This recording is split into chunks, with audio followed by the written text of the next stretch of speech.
Marcus Allen wiped his hands on a rag, standing beside the sleek glass desk.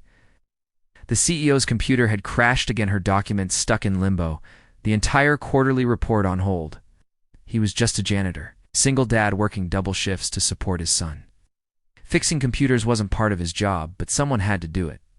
"Thank you," said the voice behind him. Smooth, calm, commanding. He turned. It was Selina Hart, the CEO of HeartTech Enterprises, young, elegant, and sharp. She looked stressed, but not angry. Ow. Marcus smiled nervously. "No problem. Just needed to restart it and check the files." She nodded, returning to her chair.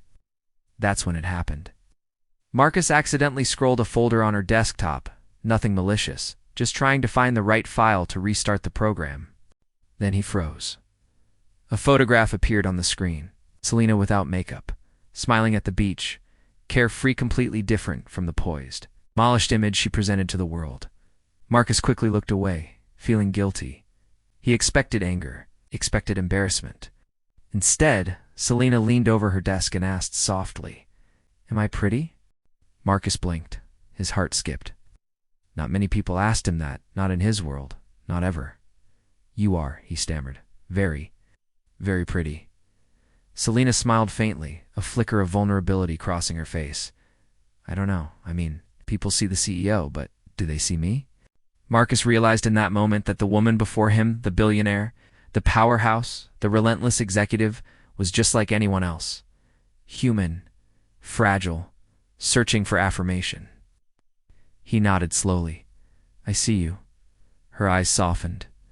"Thank you." Marcus?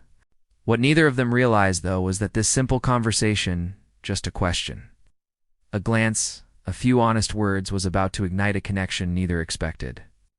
The office felt quieter now, the hum of computers and printers fading into the background. Selina leaned back in her chair, staring at her screen but not really seeing it.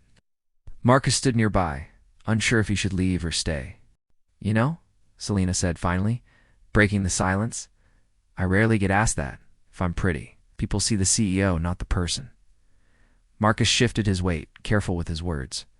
"Well, I think people forget the person matters more than the title." Selina laughed softly. "You're different. Most people, they either avoid me or fawn over me. They don't say what they actually mean." Marcus smiled. "I just try to be honest." For the first time in weeks, Selina felt a lightness in her chest. She wasn't being judged. She wasn't being scrutinized. She was just seen. "You fix computers?" she said, a playful smile tugging at her lips. "But maybe you fix more than that, huh?" Marcus blinked. I don't know about that." "You do," she said softly, leaning forward. "You make people feel human. You just did that for me." The words lingered in the air.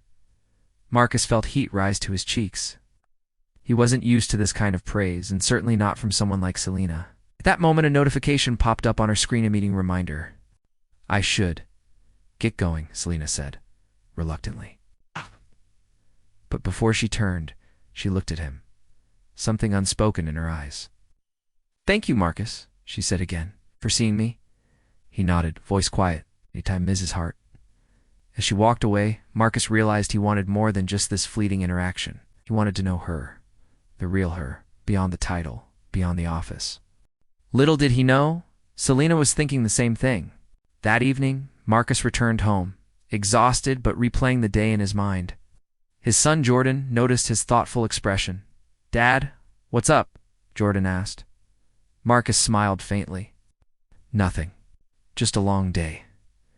Meanwhile, Selina couldn't stop thinking about Marcus either. She left the office later than usual, deciding to walk through the nearby park to clear her mind.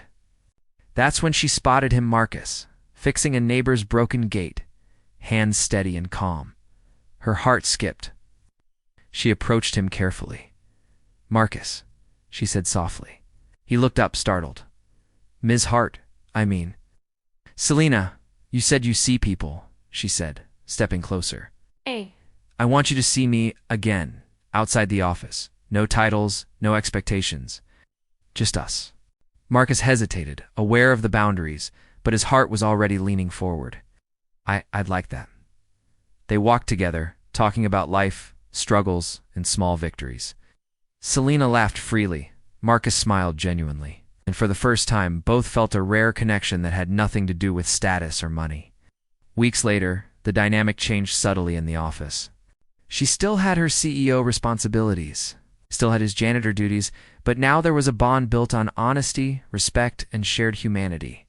Selena eventually confided, "You reminded me who I am, not the CEO, just me. That's more important than anything else." Marcus replied simply, "And you reminded me that even someone with everything can be human, just like the rest of us." From that day forward, their worlds intertwined. It's not through wealth or power, but through trust, understanding, and the courage to be seen.